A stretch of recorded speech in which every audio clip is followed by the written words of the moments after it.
Matsyendranath saw that he was running a little ahead of himself, so he told him, "Go away for 14 years. Don't stay near me. You are imbibing too much from me."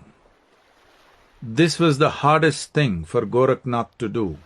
If Matsyendranath had said, "Give up your life," he would have done it at once.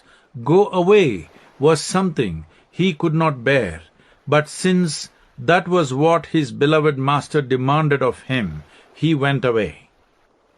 For 14 years he counted the days and hours, waiting for the moment when he could return. The moment the period was over, he came rushing back. When he came, he found a disciple guarding the cave where Matsyendranath lived. Gorakhnath said, "I want to see my master." The yogi who was guarding the cave said, "I have no such instructions, so you had better wait." Gorakhnath flared up. He said, "I have waited for 14 years, you fool. I don't know when you came here. Maybe you came here the day before yesterday. How dare you stop me?" He pushed him aside and went into the cave. Matsyendranath was not there. Gorakhnath came back and shook the disciple and said, "Where is he? I want to see my master now." The disciple said, "I have no instructions to tell you where he is." Gorakhnath could not contain himself. He used his occult powers, looked into the disciple's mind, and identified where Matsyendranath was. He then started heading in that direction. His guru was waiting for him halfway. Matsyendranath said, "I sent you away for 14 years because you are beginning to become occult-oriented. You are losing sight of the spiritual process and beginning to enjoy the power that it gave you. When you come back, the first thing that you do is use your occult to open up your brother-disciple's mind. Another 14 years for you." And so he sent him away again.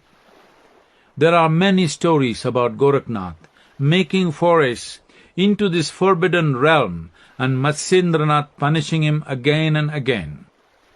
At the same time, Gorakhnath evolved finally into the greatest disciple that Matsyendranath ever produced. This is how the practice of occult has always been treated in the yogic culture. It was never treated with respect.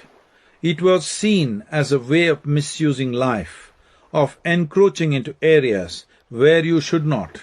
It was practiced only by certain types of people obsessed with power or money. At the same time, occult is not always a negative thing. It has earned this reputation through misuse. Occult is essentially a technology. No science or technology is intrinsically negative. If we start using technology to kill or torture people, then after some time we think, enough of this damn technology. That is what has happened to occult. Too many people misused it for personal benefit, so generally on the spiritual path, occult is shunned. What is often referred to as occult is broadly what we know as Tantra. In the current understanding in society, Tantra is about using very unorthodox or socially unacceptable methods. But in its classical sense, Tantra simply means technology. It has nothing to do with unbridled sexuality. It is important to make a clear distinction between the occult kind of Tantra and the spiritual Tantra. These two were divided as left-hand Tantra and right-hand Tantra, and are completely different in nature. Left-hand Tantra involves various rituals which may seem weirder than weird to many. The left-hand Tantra is very external. You need materials and elaborate arrangements to make it happen. Occult practices, generally referred to as left-hand Tantra, gave people powers to communicate across distances, to appear in two different places at the same time, and use energies to their own benefit and to the detriment of others. Right-hand Tantra is more internal. It is about enabling you to use your energies to make things happen. You use all the simple aspects of life as a subjective science to turn inward and do something with yourself. The left-hand Tantra is a rudimentary technology and more available to the uninitiated, while the right-hand Tantra is highly refined and only available through powerful initiations. Tantra is a certain capability. Without it, there is no spiritual process. If you have no Tantra in you, you have no technology to transform people. All you have are words. Words can be inspirational and directional, but not transformative. A scholar cannot be labeled a guru. Without a technology for transformation, there is no master. So there is no guru without Tantra. Today there are too many people claiming to be gurus, but all they are doing is rehashing the scriptures. A true guru's work is to overhaul the entire human mechanism from acquired cyclical patterns of karma towards its ultimate possibility. It is like a mechanic's job, removing karmic warts. If there is no Tantra or technology in him, you cannot call that person a guru.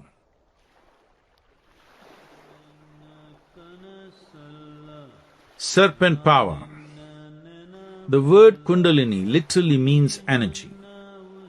It refers to a certain type of energy within every human being, which is largely latent and unmanifest. The Kundalini has always been symbolized in the yogic tradition as a coiled cobra. A coiled cobra knows stillness of a very high quality. When the snake is motionless, it is so absolutely still that even if it is lying in your way, you will miss it. Only when it moves do you see it, but these coils hold a hidden volatile dynamism within themselves. So Kundalini is referred to as a coiled cobra because this tremendous energy exists within each and every human being, but until it moves, you never realize it is there. To live a full-fledged physical life, a minuscule amount of this physical energy is adequate. Only when the need to transcend physicality happens do you need a burst of energy which will launch you beyond this reality. It is like the difference in the quantum of energy required in air travel and in a rocket launch.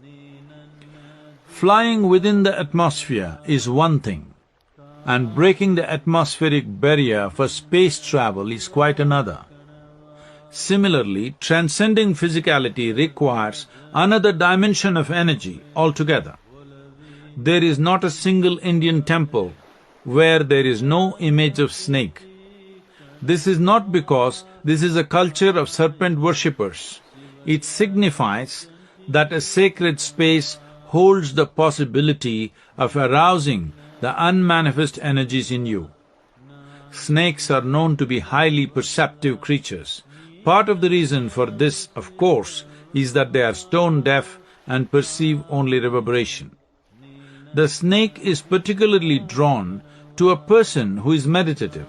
In the tradition, it is always said that if the yogi is meditating in a place, there will be a snake somewhere nearby.